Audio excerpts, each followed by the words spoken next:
ہونی چاہیے رجب آتے ہی۔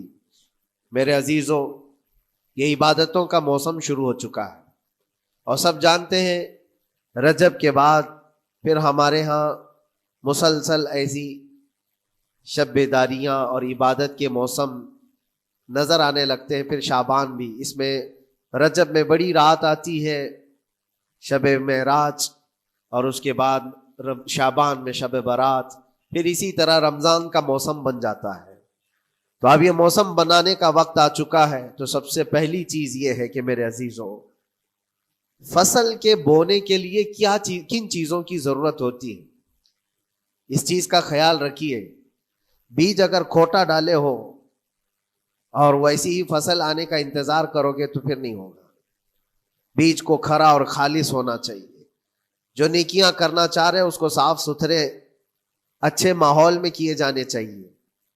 کھیتی باڑی کرنے والا جانتا ہے، بیج تو وہ بو رہا ہے، زمین بھی اچھی ہے، ساری چیزیں، کئی چیزوں کی ضرورت ہوتی ہے، بیج بھی اچھا ہو، زمین بھی اچھا ہو، موسم بھی اچھا ہو، تب جا کر کے اس کی فصل نکلتی ہے۔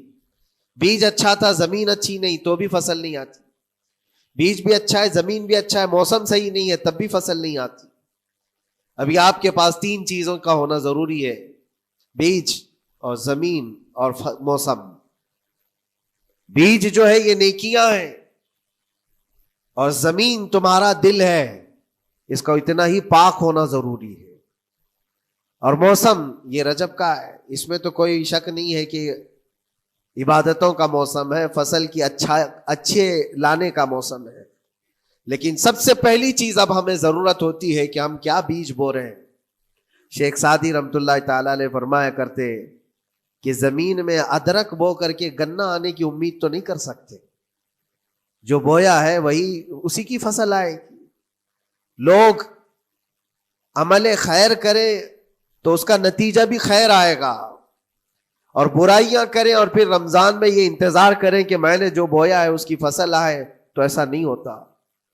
بہت سارے لوگوں کا وہ شک بھی میں دور کرنا چاہتا ہوں کہ رمضان المبارکہ میں فضیلتوں کو آپ سنتے آئے ہیں، رمضان ایسا مہینہ، ویسا مہینہ، اتنی برکتوں والا، اتنی رحمتوں والا، لیکن بہت سارے لوگوں کے حالات چونکہ تو ہی رہتے ہیں، رمضان میں ویسے ہی ہیں، وہ لوگ کچھ بھی نہیں بدلے۔ تو اس میں رمضان کا قصور ہے کہ اس مہمان کا قصور ہے، اس انسان کا قصور ہے؟ وجہ یہ ہے کہ رمضان المبارکہ یقیناً اتنی برکتوں اور رحمتوں اور سعادتوں لے کر کے تو آتا ہے، لیکن تمہیں 2 مہینے پہلے سے کہا گیا تھا کہ فصل کے لیے تیاری کرو، تم نے بیج نہ بوئے، اپنی زمین